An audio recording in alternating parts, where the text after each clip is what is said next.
ఒక number series ఇచ్చారు. అయితే మనం నెక్స్ట్ సిరీస్ని అంటే నెక్స్ట్ నెంబర్ని క్యాలిక్యులేట్ చేయాలి. సో మీరు ఇక్కడ చూడండి 2ని ఎలా రాసుకోవచ్చు మనము 1 స్క్వేర్ ప్లస్ 1గా రాసుకోవచ్చా? సో 6ని ఎలా రాసుకోవచ్చు 2 స్క్వేర్ 4 ప్లస్ 2గా 6 రాసుకోవచ్చా? నెక్స్ట్ 12ని ఎలా రాసుకోవచ్చు 3 స్క్వేర్ అంటే 9, 9కి ఎంత యాడ్ చేస్తే 12 వస్తుంది 3.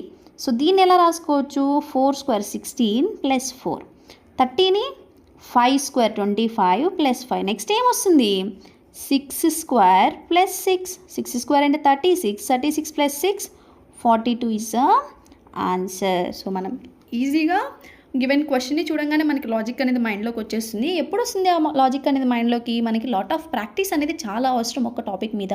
సో అలా ప్రాక్టీస్ చేసినప్పుడు మనం చాలా సింపుల్గా క్వశ్చన్ చూడంగానే వాటి మధ్య రిలేషన్ అనేది అర్థమైపోతుంది. సో 7, 14 కనపడంగానే మనకి ఏం అర్థమవుతుంది 7 2s 14 అని కనిపిస్తుంది.